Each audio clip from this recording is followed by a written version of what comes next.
आपने देखा होगा गिरिराज किशोर जी ने जो कुछ कहा या जो संघ के लोग कर रहे हैं, वो अखंड भारत की बात कर रहे हैं।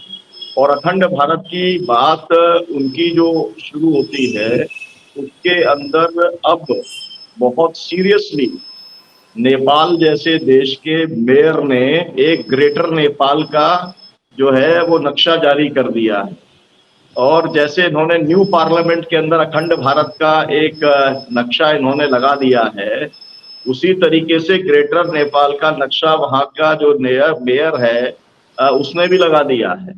और बांग्लादेश ने और पाकिस्तान ने भी इसमें प्रोटेस्ट करने का काम किया।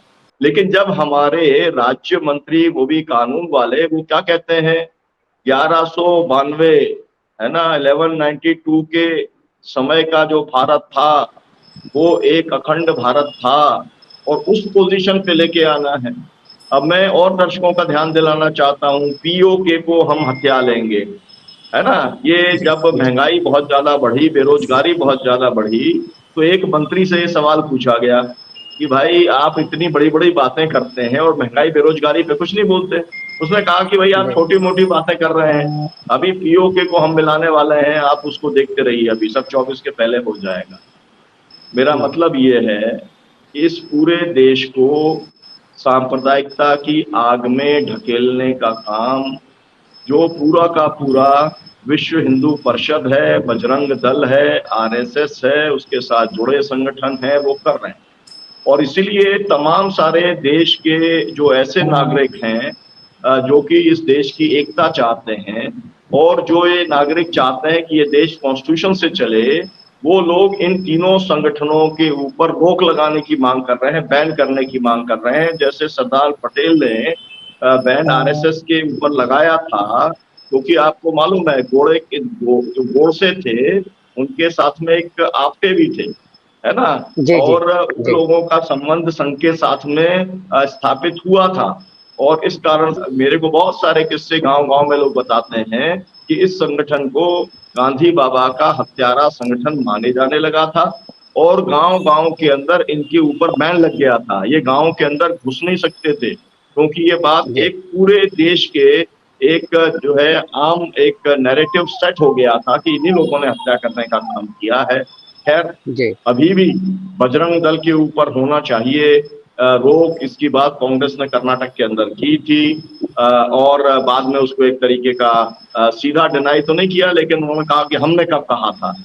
तो अभी अब सवाल वो समय आ गया है कि अगर जी जो लोग ऐसे हैं जो इनको सपूत मानते हैं नाथूराम गोडसे को, मैं उसी ग्वालियर से आता हूं जहां पर कि हिंदू महासभा हर समय नाथूराम गोडसे को जब फांसी हुई थी उस दिन पर वो निकलते हैं और उसकी मूर्ति की स्थापना करने का प्रयास करते हैं।